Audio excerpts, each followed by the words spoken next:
بسم اللہ الرحمن الرحیم۔ السلام علیکم دوستو۔ حضرت عمر رضی اللہ تعالیٰ عنہ روتے ہوئے حضور اکرم صلی اللہ علیہ وآلہ وسلم کی خدمت میں حاضر ہوئے۔ آپ نے وجہ پوچھی تو عرض کیا کہ یا رسول اللہ، دروازے پر ایک نوجوان رو رہا ہے جس نے میرا دل جلا دیا ہے۔ فرمایا عمر اسے اندر لے آؤ۔ وہ نوجوان روتا ہوا آپ صلی اللہ علیہ وآلہ وسلم کی خدمت میں حاضر ہوا۔ حضور اکرم صلی اللہ علیہ وآلہ وسلم نے اس سے رونے کی وجہ پوچھی۔ کہنے لگا یا رسول اللہ، میرے گناہوں کا ڈھیر مجھے رلا رہا ہے اور مجھے جبار سے ڈر آتا ہے، وہ مجھ پر غضبناک ہوگا۔ آپ نے فرمایا نوجوان، کیا تو نے اللہ کے ساتھ کسی کو شریک ٹھہرایا ہے؟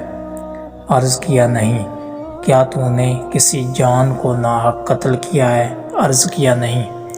آپ نے ارشاد فرمایا کہ اللہ تعالیٰ تیرے گناہوں کو معاف فرما دے گا، اگرچہ 7 آسمانوں 7 زمینوں اور تمام پہاڑوں کے برابر ہوں۔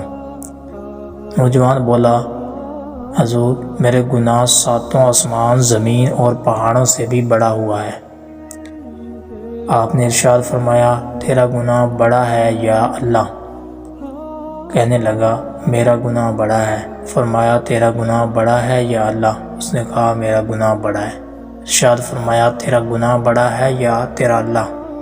کہنے لگا ہاں البتہ میرا اللہ اور اس کا رحم بہت بڑا ہے۔ پس ارشاد فرمایا کہ گناہ عظیم کو خدائے عظیم ہی معاف فرمائے گا، جو بہت ہی عفو درگزر کرنے والا ہے۔ پھر فرمایا ذرا اپنا گناہ تو بتا۔ تو اس نے عرض کیا یا رسول اللہ صلی اللہ علیہ وآلہ وسلم، مجھے آپ سے حیا آتی ہے۔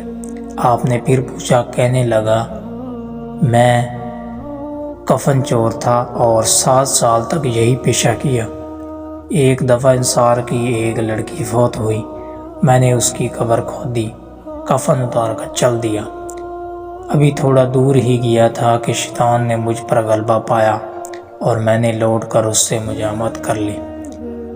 ابھی میں قبر سے نکل کر تھوڑی ہی دور گیا تھا، کیا دیکھتا ہوں وہ لڑکی کھڑی پکار کر کہہ رہی ہے، اے نوجوان، تجھے قیامت کے دن جزا و سزا دینے والے سے حیا نہیں آتی؟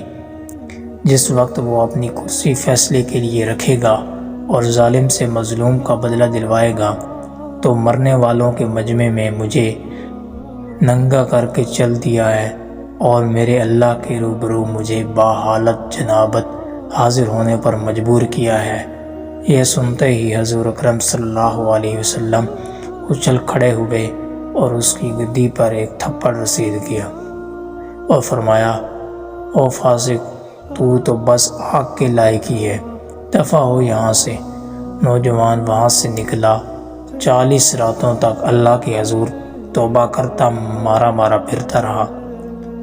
40 راتوں کے بعد آسمان کی طرف سے سر اٹھا کر کہنے لگا، اے محمد صلی اللہ علیہ وآلہ وسلم کے خدا، آدم اور حوا کے معبود، اگر تجھے میری توبہ منظور ہے تو حضور اکرم صلی اللہ علیہ وآلہ وسلم اور آپ کے صحابہ کرام کو اس کی خبر دے دے، ورنہ پھر آگ بھیج کر مجھے جلا دیں اور آخرت کے عذاب سے نجات دے دیں۔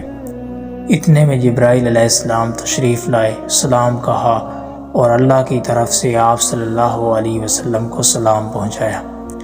جبرائیل علیہ السلام نے کہا کہ اللہ تعالیٰ فرماتے ہیں کیا مخلوق کو آپ نے پیدا کیا ہے؟ فرمایا مجھے بھی اور تمام مخلوق کو اسی نے پیدا فرمایا ہے۔ عرض کیا وہ پوچھتے ہیں کہ کیا آپ مخلوق کو رزق دیتے ہیں؟ فرمایا بلکہ مجھے بھی اور تمام مخلوق کو اللہ تعالیٰ ہی رزق دیتے ہیں۔ عرض کیا وہ پوچھتے ہیں کیا بندوں کی توبہ آپ قبول فرماتے ہیں؟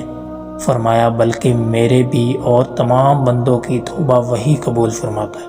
پھر کہا کہ اللہ تعالیٰ فرماتا ہے میں نے اپنے بندے کی توبہ قبول کر لی ہے، آپ بھی اس پر نگاہ شفقت فرمائیے۔ حضور اکرم صلی اللہ علیہ وآلہ وسلم نے اس نوجوان کو بلا کر اسے توبہ قبول ہونے کی بشارت سنائی۔ اس واقعے سے ہمیں یہ سبق ملتا ہے کہ عقل مند آدمی کو اس سے سبق لینا چاہیے اور جاننا چاہیے کہ زندہ کے ساتھ زنا کرنا مردے کے ساتھ زنا کرنے سے زیادہ بڑا گناہ ہے۔ اس کی معافی کے لیے حقیقی اور سچی توبہ کرنی چاہیے۔ تو دیکھیے، جب سچی توبہ پیش کی تو اللہ تعالیٰ نے اسے معاف فرما دیا۔ اور یہ بھی ضروری ہے کہ جس حیثیت کا گناہ ہو توبہ بھی اس درجے کی ہونی چاہیے۔ اللہ ہم سب کا حامی و ناصر ہو، آمین۔